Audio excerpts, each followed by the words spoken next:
Hello, I'm Nate, aka B-Tier Mutineer, and today I'm bringing you a bit of a shorter video because, as you can probably hear, I'm a bit under the weather. I've had a bunch of people ask me over the years to share what mods I use in Dragon Age Origins exactly, and while I do have a few videos where I talk about some of the mods I enjoy, I've never shared my complete list, so here it is. I do sometimes use a couple of extra ones in special playthroughs, but they're just temporary and generally not relevant to what you see in my videos. One thing to note is that due to the fact that there are so many mods in this list, I am unable to include links to all of them in the description. So what I'm going to do is I'll add a few links to the main Bugfix mods, then for the rest I'll give you the ID number, which you can just copy paste after www.nexusmods.com/dragonage/mods/. There are a few mods on this list that can't be found on NexusMods, so for those I will add the links of course. Because I'm sick, I won't be adding special footage of the mod pages or mod-related footage from the game, so feel free to just listen to this and keep this on a second screen or in the background if you just want to find out about the mods, since the footage is just going to be some regular DAO gameplay. Before we get into it, I'll take a moment to say a special thank you to my members. I appreciate all of you so much, and your support allows me to keep going. Joining as a member would help the channel a lot, but of course only do so if you want to and if you can afford it. I'm always grateful, even if you just like the video if you enjoyed it, and maybe leave a comment. I'll start the list with bug fixes and quality of life mods, anything that affects gameplay mechanics, abilities, item properties, or adds new functionality. Quinn's Ultimate DAO Fixpack by Quinn is a huge fixpack that attempts to address all the bugs and other issues in dialogue, scripts, quests, plots, and items in the base game of Dragon Age Origins. It also attempts to restore any cut content that is consistent with all existing content, and that doesn't appear to have been cut for any reason other than time or budget constraints. This is one of the biggest and most beloved mods in the community, and for good reason. It genuinely makes the game so much better. Dane's Fixes by Dwarves Are Not Mages is the gameplay-focused huge fixpack that does a similar thing to Quinn's mod, but when it comes to combat bugs and missing item properties. It also has additional quality of life improvements, balance adjustments, and tweaks, but it's completely modular so you can just copy the parts of it you want and delete the rest. If you use Dane's Fixes, then more detailed tooltips, also by Dwarves Are Not Mages, is very much recommended. This is an extended version of BibD's original mod called Detailed Tooltips, and it's meant to include detailed descriptions for abilities, items, item sets, and such, which actually have numbers and proper explanations for how something works in them. Dane's version has a lot of additions and corrections, plus versions included to be used along his fixpack. Advanced Tactics by Anakin55 fixes issues with follower AI and implements more options to choose from in the tactics menu. Having access to these extra conditions for your companion's tactics will help you set up tactics far more comfortably. It also makes melee rogues position themselves better for backstabs, which is very much needed because otherwise you need to micromanage them or ensure they can proc coup de grace a lot so that they can backstab often enough. Respecification DAO by DeWin95 allows you to respecialize your characters, whether a full respecialization that also removes their spent specialization points, or just a partial respecialization that keeps their unlocked specialization but refunds all their attribute, skill, and ability points. A bunch of companions have quite poor starting abilities, and you may also just be curious to try out different types of builds for your warden or companions, so it's always nice to have the option. This is the best respec mod out there. I've tried a few other ones, but they had various issues that could cause your game to crash, whereas I've never had any such issue with Respecification DAO. No Starting Abilities by J.W. Vanderbeck adjusts character creation, allowing you to fully customize the skills and abilities of your character at level 1, instead of the game assigning you some based on your class and origin combination. While it's an interesting thing to see what the game gives you based on your origin, it gets annoying after you've played as many playthroughs as I have. And due to some abilities and skills being pretty bad, especially in the early game, I do recommend this mod for everyone, since it's way easier to get a good build going if you have full freedom over your starting abilities. Lockbash by Xatmos helps you open locked doors and chests by bashing them open if you have a particular attribute high enough for it. When opening chests, you'll also have a chance to break various items inside, but you can also adjust the difficulty of opening things to be easier or harder, as well as the chance for items to break to be higher or lower or non-existent. So you have a lot of freedom with this mod, which is very much appreciated. I usually just go for the regular version. Seems fair to me to have some restrictions on whether you can open something or not, and for items to have a chance to break. Expanded Inventory by J.W. Vanderbeck expands the player's max inventory size to 125. Be aware you have to save and then reload your game when you start a new game for your inventory limit to be correctly set to 125. While this is technically a cheat mod because you're supposed to buy backpacks in the game to expand your inventory, it's just such an annoying limitation and I'm so over it. I've been playing this game since 2010, give me a break. Even 125 is a pretty low limit when you travel to large areas like the Deep Roads. Item Leveler by Chef Bodini/SmackYou adds 2 items to your inventory that have unique effects. Chef Bodini's item enchantment GUI takes you into the rune enchantment menu so that you can add runes to or remove them from items. This is great if you want to quickly swap your runes but don't want to go all the way back to camp to do it. Chef Bodini's item upgrade wand upgrades to a higher tier all the upgradable weapons and armor equipped by the user of the wand. Do be aware that any runes must be removed in order for an item to be able to be upgraded to the higher material type. I mostly just use this mod for the enchantment GUI because otherwise you have to keep going back to camp to switch your runes. I would have loved for there to be multiple enchanter NPCs in various areas in the world so that you could use their services and get your items enchanted in a more immersive way, but alas, Sandal is the only one, so I don't feel bad at all for having a cheat mod for rune swapping, not that I swap my runes often anyway. The item upgrade wand isn't that overpowered either, since other than a few DLC items that have varied tiers, only basic items are upgradable. The main reason you'd like upgrading them is because they'll sell for more money, but if you want to cheat to have money, you can just use the sell exploit and be done with it. So I'm expecting that if you want to use this item upgrade wand, then you're trying to do something interesting with your equipment. I personally haven't used the item upgrade wand for years, but it may be useful for you. Full Combatant Dog by Zackwell changes some of the dog's stats and also adds warrior abilities and specializations to it so that it can actually be used as a full capable companion, even with its limited equipment of a collar and caddis. Skip the Fade by HDHD does what it says on the tin. It allows you to skip the Fade portion of the Mage main quest. Specifically, it skips the weird nightmare puzzles while still allowing you to interact with your companions in their dreamscapes, as well as fight the Sloth Demon at the end. The Fade is the most annoying part of Origins by far for me, and if it weren't for this mod, I would have completed the game far fewer times because I hate this quest that much. I use a few Awakening Bugfix mods as well. Awakening Blackblade Armor Drag and Drop Fix by Schwinny, which allows the gloves and boots from the Blackblade armor set to drop. Awakening Silverite Mines Bugfix by TerraX fixes the infamous equipment glitch from the Silverite Mines that could cause you to lose some or all of your player character's gear.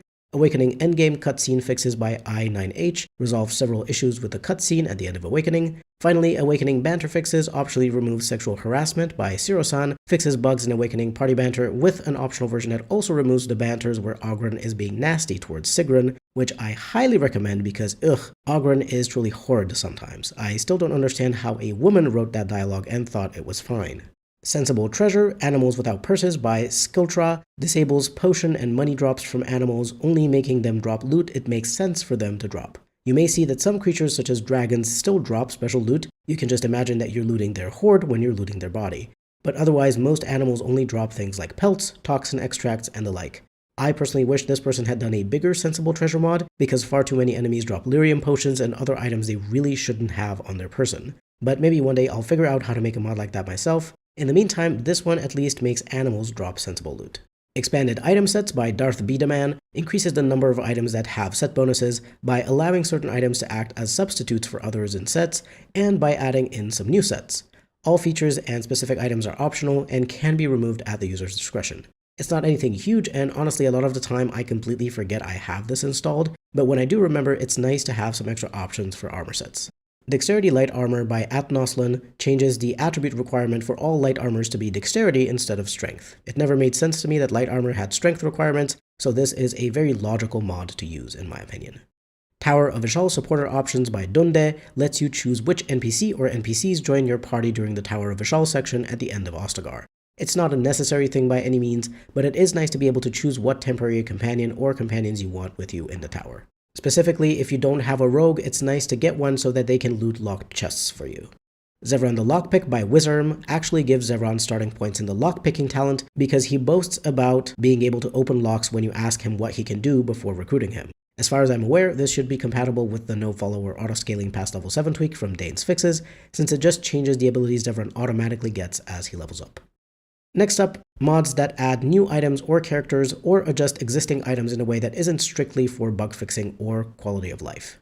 Sir Gilmer Companion NPC fully voiced by Immortality adds the character of Sir Gilmore from the Human Noble origin as a recruitable companion. I usually only recruit him in Human Noble playthroughs, but it's nice to have him there since he's a great character. TSM Memory Band Revised by The Sky Moves changes the DLC Ring Memory Band to be at least somewhat useful, giving it a +1 to all attributes and additional XP from the Codex other than the vanilla +1% XP gained. It's also restricted to the player character. Without this mod, I find the memory band far too weak because that 1% extra XP doesn't give you any points if you gain less than 100 XP from one source. Next, we have mods that replace textures and models, which mostly only have a visual effect. You may also see a couple of mods in here that change some of the equipment of NPCs to make them more consistent with lore and expectations. Unofficial Remaster by Tep Kunset updates models and textures of many creatures, items, characters, and pieces of environment to make DAO look less dated while still maintaining the overall style and feel of the game. I only use some parts of this because I have many other mods that change the appearance of things, plus there are a few changes that this mod makes that I don't like. The great thing is that you can choose the changes you want and delete the rest. You do have to be somewhat knowledgeable about the game and which particular files pertain to what, but if you are a player who has more extensive experience, you can use this in a combined way like I do. If you aren't that experienced, then I recommend using this as your main texture and model replacement mod, and try to use other visual mods that don't affect the same files. Theta HD Fix by GloveB is a fix of the original mod by Ren, and it fixes some wrong textures as well as getting rid of some weird noise or artifacts. It adds a bunch of HD textures for various objects in the game and is very much worth using. Fine Dwarven Craftsmanship by Shanama replaces many Dwarven props and placeables using versions from Inquisition. There are also a few non-Dwarven replacements added in, mostly some mage relics and other things you find in ruins. This is recommended to go alongside the unofficial remaster and or other retextures and replacements because these models do tend to stand out from the vanilla ones quite a bit. But I love them as they make Dwarven stuff look even cooler, and Orzammar is already the best designed part of the AO due to the unique look of Dwarven architecture and such. Shiny Weapons and Armor and Shiny Props by Average Dough Lover are two mods that change the appearance of various materials in the game. Metals become shiny, and stuff like cloth and wood are matted. These two mods improve the look of the game a lot, especially when combined with the other big visual overhaul mods like Theta HD, Unofficial Remaster, and Fine Dwarven Craftsmanship. Chantry Robes Inquisition Colors Fix by GloveB is a fixed version of the original mod by Saint Vec. The original mod caused some visual glitches, and this fix optimizes everything for performance. This recolors all the Chantry robes in DAO into the color scheme from Inquisition, while retaining the actual design of the robes from Origins. There are full ports out there that entirely replace the designs of the robes with the ones from DA2 or Inquisition, but I personally find that they look out of place compared to the rest of the designs of clothes and armors in DAO. So I prefer using the basic model and just recoloring it to red and white. Underwear Pants by TMP7704 replaces the ugly underwear men have with trousers. This is particularly useful when you are playing some kind of challenge run and may not have enough armors for people in the beginning, because damn, the men's panties are really ugly. I don't use a mod that changes the women's underwear because I generally find it much easier to keep the women clothed even in challenge runs, but I believe there should be some options for a similar thing that gives them some pants or something on NexusMods. By the way, this particular mod isn't available on NexusMods other than in a mashup together with another mod, but you can find it on ModDB, and I've included the link for it in the description. Blessings of June DAO by Shanama adds some new clothes for Dalish elves because it's weird that they wear exactly the same clothes as city elves and humans if they aren't wearing armor. The clothes are ports and mashups from the outfits of non-city elves from Inquisition. Pants for Women by Shanama replaces some of the women's commoner clothing with versions that have pants, taking models of such outfits from Dragon Age Inquisition. I think it was really strange for there to not be any outfits with pants for women, seeing as in Thedas women are doing all sorts of jobs including hard labor, and that wouldn't exactly be comfortable in skirts and dresses. Blood Retextures by Average Dough Lover is a very simple retexture mod that tries to make that one blood puddle look a bit less like plastic ketchup. It's a minor texture edit, nothing big, but it really does make enough of a difference for me to use it. Circle Traveling Robes by Shanama are a port and mashup of the Dragon Age Inquisition mage robes with pants. I've always found the basic circle robes to be impractical outside of the circle, especially for battle mages and messengers, so it's very cool that this mod replaces some of the basic robes with this variant, because it makes the mages in question feel a lot better prepared for travel and or combat. Another Chasind retexture by Shanama is a replacement for the male Chasind robes, which have a very weird looking base model that has a bare chest with nipple rings. It looks very strange compared to pretty much everything else in the game, so that's why I prefer changing it. I believe there are a few robes in the game that use this base model, so all of them will be changed. For the female version of this robe, aka the Robe of the Witch, Chasind robes, and a couple of others, I also use the Witch Robe retexture by Tori. It uses assets mostly from Dragon Age Inquisition, and there's both a tintable and non-tintable version. Ferelden Menswear by Shanama retextures all male clothing, cleaning them up and making them look far more presentable, especially when it comes to that awful yellow commoner clothing that this mod initially started with. In any case, the outfits are separated into different folders, so you can easily remove any you don't like or any you want to use another mod for. Another great mod by Shanama. Higher resolution paintings by Average Dilf Lover makes the paintings in-game look higher res, and I love that because I think the paintings look very cool. Most of them are actual concept art for the game. Glowy Staves by Shanama replaces most of the magic staves in the game with versions from Inquisition, making a bunch of them look cool and glowy and shiny. You don't have to use all of them, I only use a few myself, but they do look nice. Default Branch Staff Retexture by Commander Strawberry is a very simple retexture of one particular magic staff, the default Wooden Mage Staff, that uses the higher quality model from Inquisition. I like to use this one for variation 3 of the wooden staff instead of one of the staves from Shanama's Glowy Staves because I really like the look of the branch staff. Clouds Retextured by Imaginary retextures the clouds for the base game and DLCs, making them look a lot prettier. A small visual mod, but well worth it in my opinion. Dalish Keeper Robes by Commander Strawberry adds an elven item called Dalish Mage Robes and dresses Dalish mages like Zathrian, Lanaya, Valana, Marathari, and Meryl in robes that have this model. Their staves are also swapped to a tree branch style staff to fit the Dalish aesthetic better. The version I use is the one with the default game resources since it doesn't need any extra mods or meshes. You can also just delete any of the things you don't want, such as if you don't want certain characters to wear these robes. Valana's outfit isn't changed per se, she still has her robes of the Keeper, their model is just changed to look like the Dalish robes. Look Your Age by The Nug King updates the look of Wynn, Arl Eamon, Balin, and Rook to make them look more appropriate according to their canon age, and in Rook's case the tainted skin texture since he's a ghoul. I use this for Wynn, Arl Eamon, and Balin because they're such major characters and their appearance didn't fit their actual age. Basic Rook doesn't bother me that much because you only see him a little bit, so his appearance change is optional for me. There are other mods out there that change Wynn's appearance to make her look less elderly, or alternatively more like her concept art, but most of them require other mods to function. Look Your Age works with just the base game, so it's perfect for me as I don't like to bother with a million character creation mods. Neutral Female Armor removes the unnecessary boob plate from the female version of medium and heavy armors. Armor doesn't need to be shaped like ample breasts, thank you very much. People wear multiple layers beneath their armor and the chest is usually bound or kept quite tight at the very least, so boob plate is literally only there for sexual appeal, and I don't give a single damn about my character's gear having sexual appeal, it's supposed to protect them from getting killed. Dwarf Proportions by TMP7704 adjusts the way dwarven models look like because the shoulders, arms, and hands of dwarves have very weird proportions in the base game. And in general, the outline of their bodies was adjusted to match more realistic bodies. This is one of the mods that's only available on ModDB, not on NexusMods, but it is very much worth getting.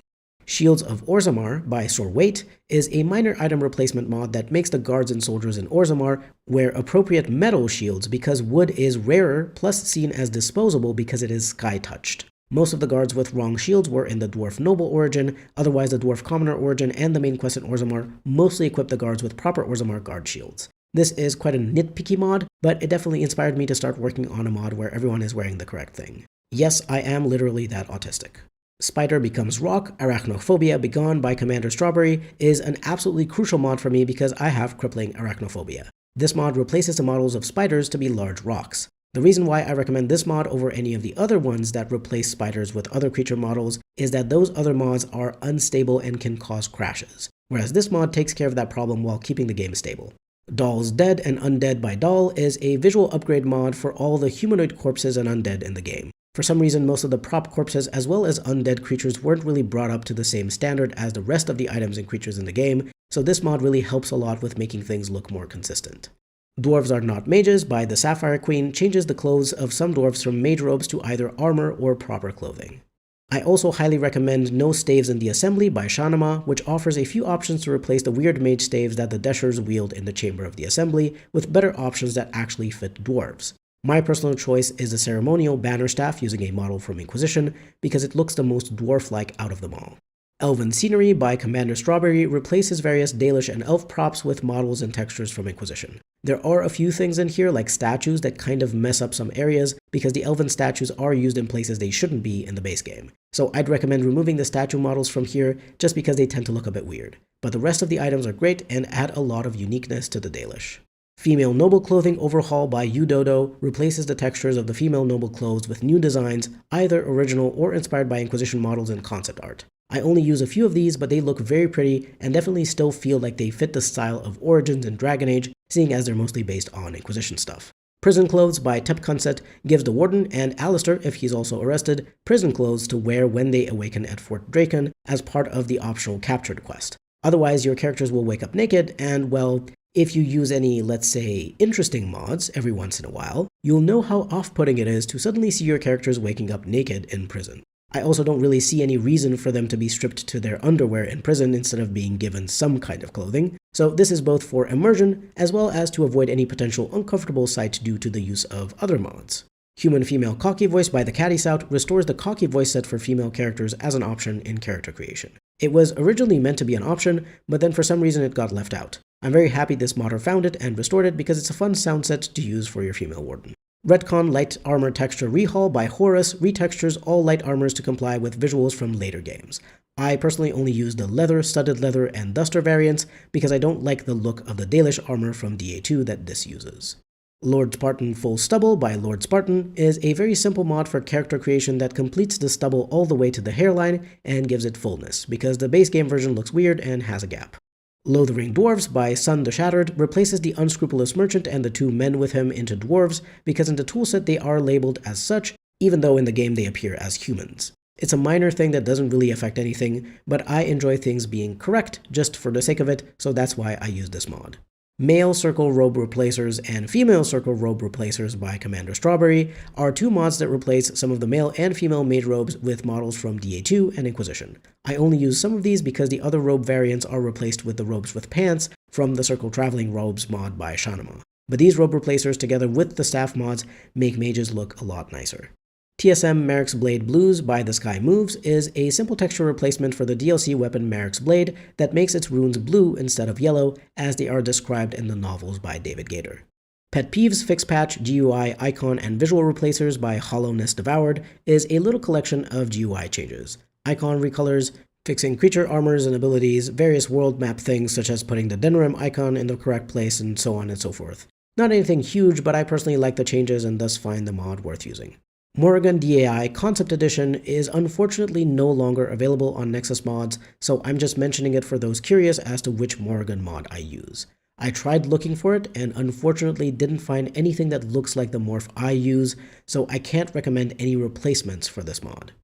Noble Looking Alistair by Legend in My Mind is an appearance change mod for Alistair, changing his hair and stubble to make him look a bit more noble and a bit less like a Backstreet Boy. No shade to people who like Alistair's original look, but I much prefer this one. Stenhead by Untamed Future is an appearance change mod for Sten, giving him a head morph that makes him look more like how he is in the Sacred Ashes CGI trailer. I really like that version of Sten, looks very cool, and this mod works perfectly with the base game, so you don't need any additional character creation mods for it to look good. No Outsiders in Orzammar by Wizarm changes unexplained Kunari, elves, and humans seen in Orzammar and the Deep Roads into dwarves. Ambassador Gainley and his bodyguards are not changed, since obviously they are meant to be in Orzammar for business specifically as outsiders. This is just a bit of an immersion-related mod. The Icons Project by Keteros, uploaded by Jolly2807, is a complete overhaul of the icons used for all equipment, making the icons look a lot more vibrant and recognizable. This is a very old mod back from the Bioware social network days, so I'm pretty sure Jolly2807 just uploaded it here on NexusMods so that it wouldn't get lost when BSN got shut down. Not a necessary mod by any means, but I'm so used to the look of the icons from this mod that I would find it very wrong to play without it. Finally, there's utility mods that I mainly use for the purpose of making videos, taking screenshots, recording footage, as well as easily adding items and doing other things such as leveling up quickly to test things out for builds. Make Console Commands Visible by Angel, uploaded by Monkey's Nest, makes the console commands in-game visible so that you can see what you're typing. Very important because you can easily make mistakes when typing console commands, and then you'll have no idea what you did wrong if the command doesn't work. Cleaner Screenshots from Conversations by Beertia99 allows you to screenshot the game during conversations without the responses, subtitles, or top and bottom black letterboxes appearing in the screenshot. Very useful if you want to take screenshots of various characters engaged in conversation, either for story purposes or for thumbnails and stuff, which is what I use it for. Flycam by Herman2000 enables you to use a flycam for taking screenshots as well as recording footage. It is a bit finicky because it will use the LOD settings at the moment it's triggered, so any models that are distant will remain low quality if you move the camera close to them. TSM Vignette Be Gone by The Sky Moves removes the dark vignetted corners during normal gameplay and conversations, helping you take nicer screenshots. Add Any Item Visual Deluxe by NexusMods creates a much easier way for you to add items to your inventory than the usual Add Item console command. You can scan all your Dragon Age files and mods for items, then are able to visually pick desired items and filter them by their screen name, not the name of the file. This is great whether you want to get some specific items for a particular playthrough, or you're looking at items for a more unhinged reason like I do for my item rankings. Truly an amazing utility mod. So these have been most of the mods I use in Dragon Age Origins. I did skip a few super minor ones that you wouldn't see and which don't really affect anything, as well as a few that had such a bad file name that I had no idea what they were supposed to be, and I've had them for too long to remember what they do. I have a few mods as well that I don't use in most of my playthroughs, but which I may install every once in a while, such as Obsidian's Nobler Noble if I want a more roleplay heavy human noble playthrough, or one of the mods that gives you the cool DA2 style Grey Warden armors. But those are more situational mods, so that's why I didn't include them in this list, because I use them super rarely, and frankly I haven't used them in a few years. As you can see from my mod list, I don't use that many gameplay affecting mods other than for bug fixes and quality of life features. Most of the mods I have changed the appearance of things either for the purpose of making them look better, more modern, more immersive or realistic, or to fit with lore and designs from later games in the trilogy, or else to just be in a style that I prefer. I hope you found this list of all the mods I use in Dragon Age Origins interesting. If you enjoyed this, stick around for future guides and other videos I plan to make about Dragon Age and games I care about. Feel free to leave a like, comment, subscribe, or maybe become a channel member. Everything helps. This has been B Tier Mutineer. Thank you very much for watching, and I'll see you next time.